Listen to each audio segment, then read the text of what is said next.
Hello friends, I am Prashanth. I am a qualified food engineer and a nutritionist. Did you know that iron deficiency in infants can lead to lifelong developmental challenges?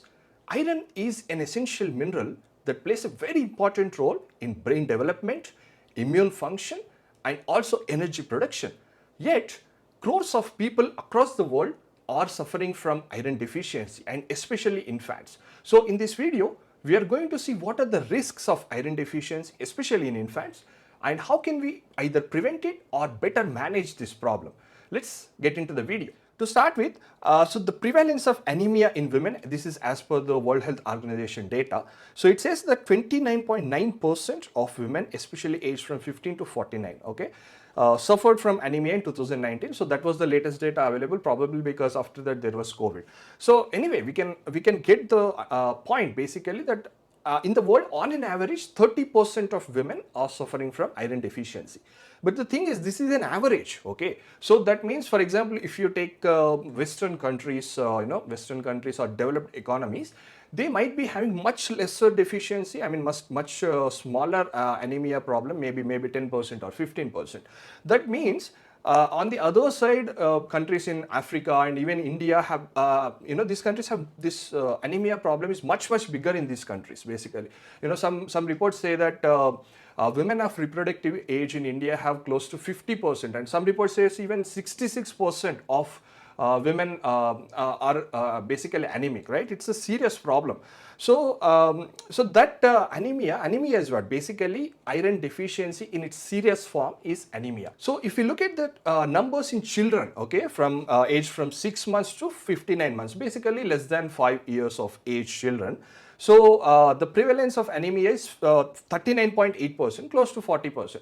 So, what does it mean? If you take 10 children, right? So, out of them, at least 4 of them are anemic. Basically, it's a not just simple iron deficiency, it's a serious level of iron deficiency that has led to anemia. Unfortunately, our friends in Africa were much more affected with this problem, because if you see the numbers, in 2019, 60.2%, right? That's more than 20% compared to world average. That was the prevalence of anemia in African countries, right? So in children. So this is much worse actually. So if you take like 10 children, 6 of them are anemic, not just basic iron deficiency, it's anemic stage. So definitely something needs to be done in this regard, and I'm in the subsequent slides, I'm going to explain what are the effects of this iron deficiency anemia, and why should we seriously think about it and do something about it. This video is a part of Mother and Child Nutrition at Research Your Food knowledge platform. So basically we create content related to the entire lifespan of human beings and pets, right? So we also talk about elderly nutrition and care and food science and nutrition, sports nutrition, all of the topics that you can see on the screen. So this video is a part of Mother and Child Nutrition. So let's talk about something very important. So it's called birth spacing. Okay, so what does it mean is basically in between births. For example, if a woman is, if a woman has 2 children, so what is the gap, between the birth of both of those children, right? And I'm going to explain why this is important, right?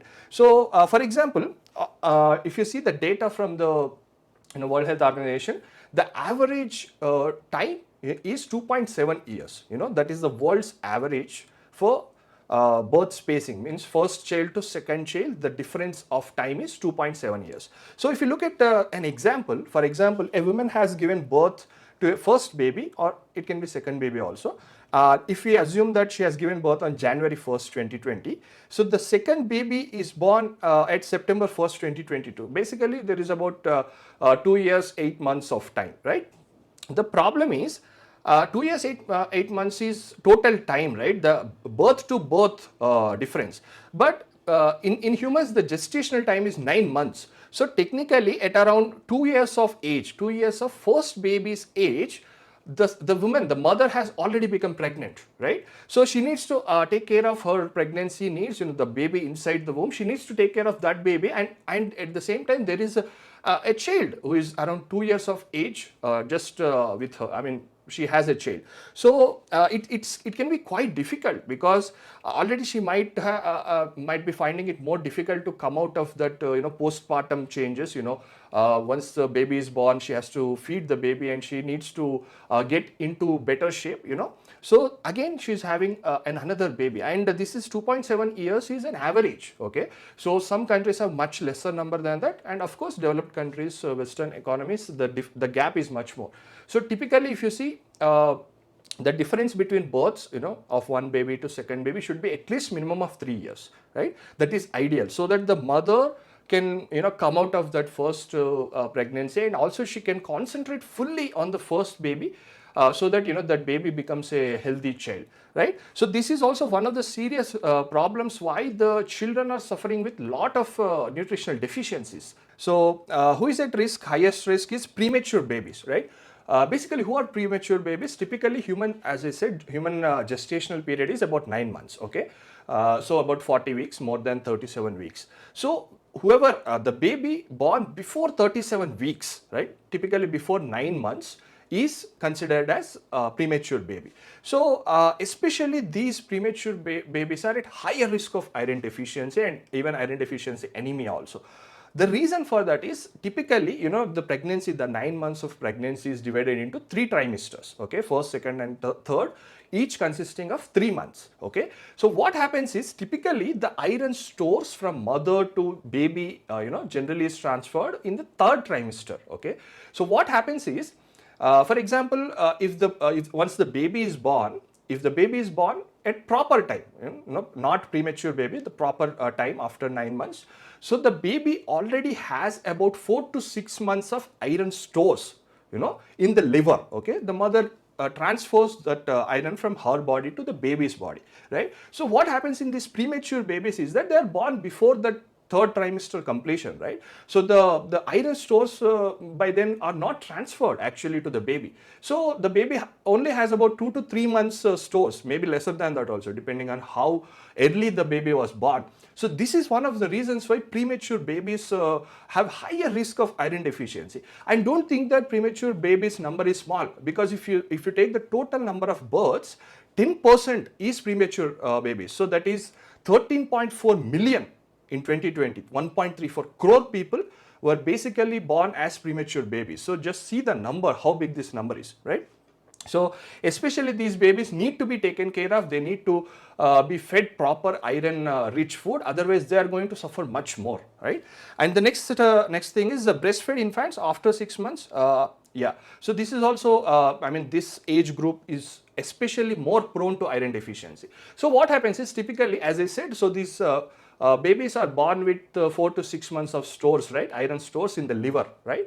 So by the 4 to 6 months of time, those stores are anyhow getting over, and there is a very interesting number here. So what happens is, for example, if your baby is born with 3 kgs of weight, okay, by 4 to 6 months of time, typically they double in their weight, right? So they become double weight. By 1 year, they become triple. So they're growing very, very fast. Just see, generally we don't grow, once we become adults, we don't double our weight so fast, right? So this is a phase of very intense, fast growth.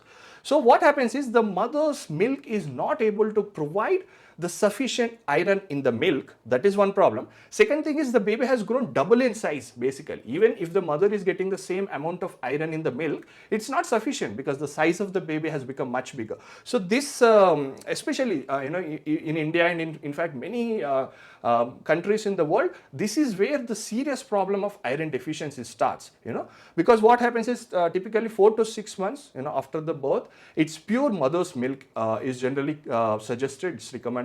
That needs to be followed. So once the baby crosses about that 4 to 6 months of time, generally supplemental foods are also added. It is suggested because the mother's milk is not sufficient. The baby gets hungry. So this is where unless those supplemental foods contain iron, right? Unless they are iron-rich foods, the baby is going to suffer, right? So that is why this is after 6 months is one of the serious phases where definitely you should consider seriously to incorporate iron-rich foods in the diet, right?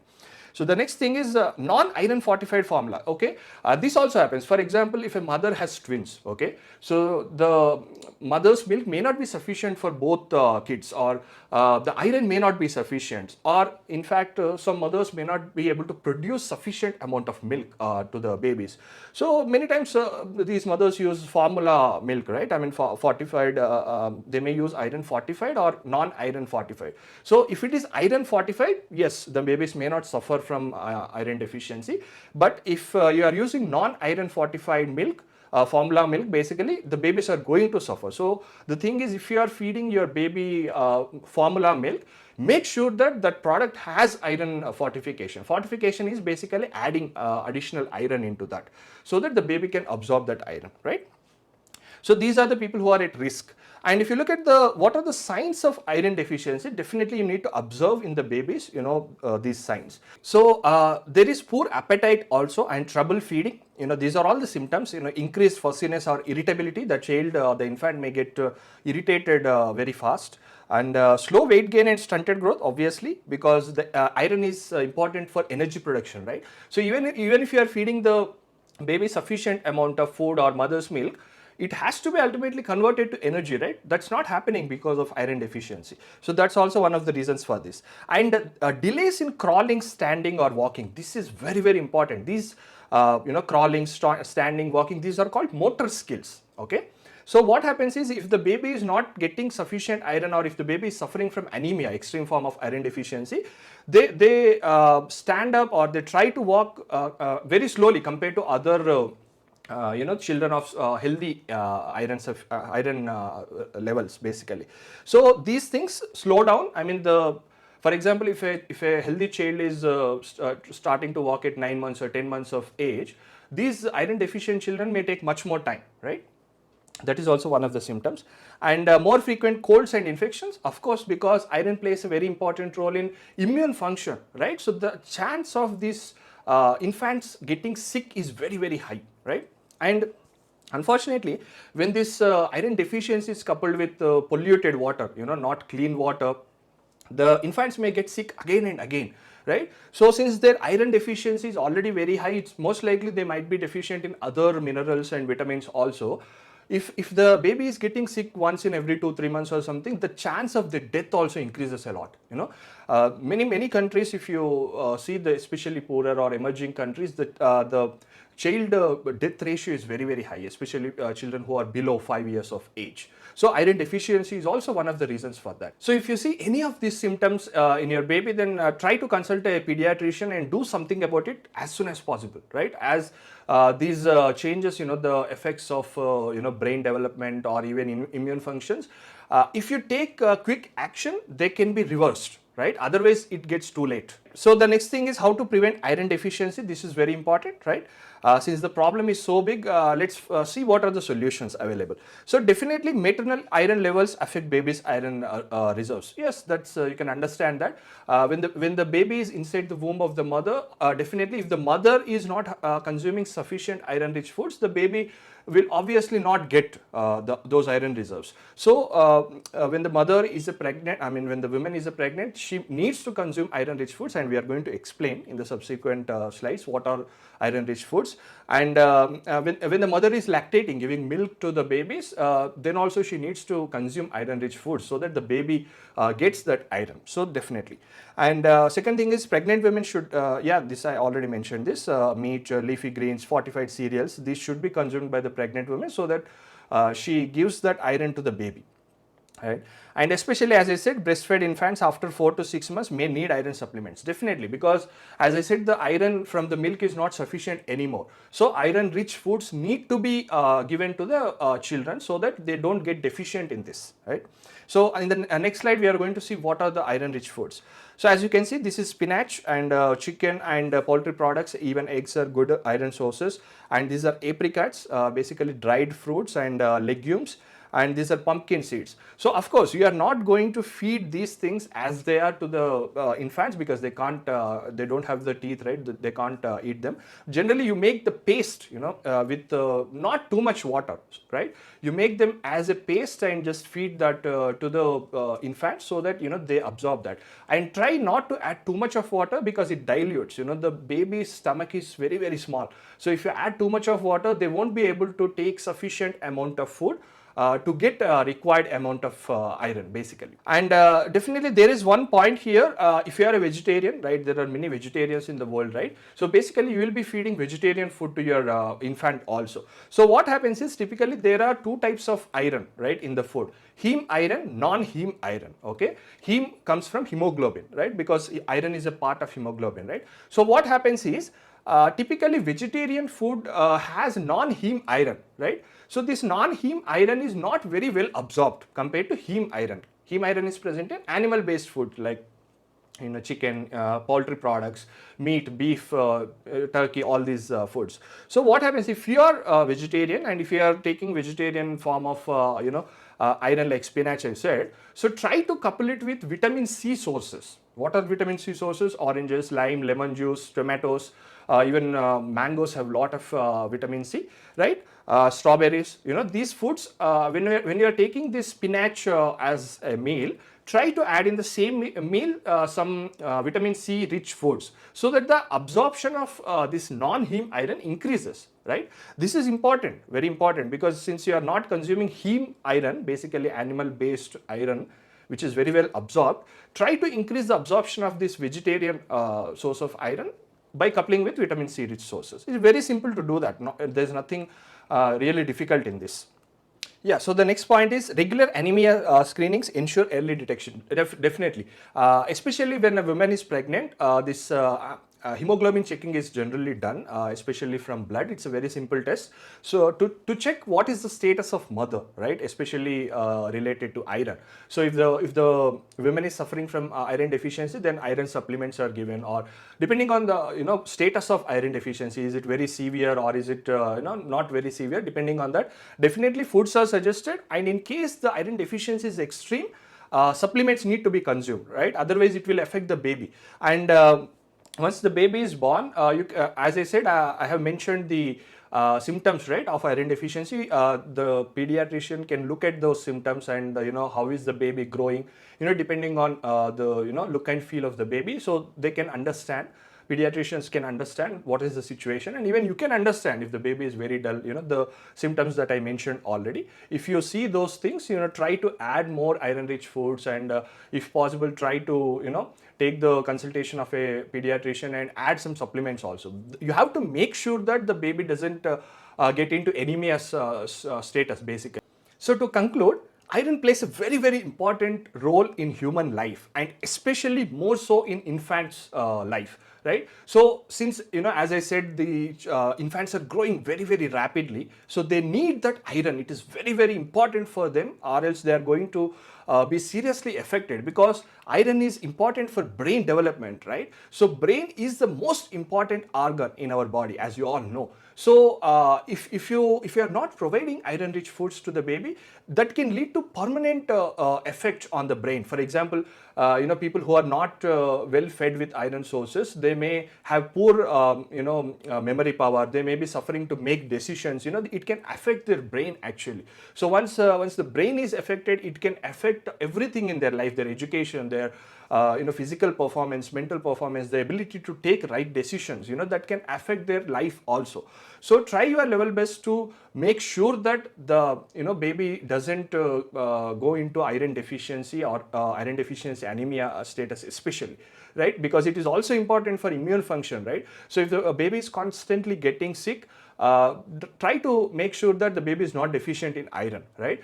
Because it is, as I said, very important for immune function also. So please follow these steps that so far I have mentioned. Try to if you are a mother, if you are pregnant, basically try to consume iron rich foods, and as you are lactating also, try your level best to consume, if you are a vegetarian, you can consume vegetarian sources of iron, as I mentioned earlier. And if you are you consume animal based foods also, it's much better there. So try to consume iron rich sources so that you extract that in, you provide that in the form of milk to your infants. And once the infants come out of that breastfeeding situation, try to provide solid foods that I already mentioned, which are iron rich, right? And also, as I said, the preterm babies are also more prone of iron deficiency. So I hope this video helps you in taking better care of your infants, so that they live long, healthy and productive life. So if you have any questions, please let us know, and don't forget to subscribe to our YouTube channel. So we hope to see you in our next video. Thanks a lot.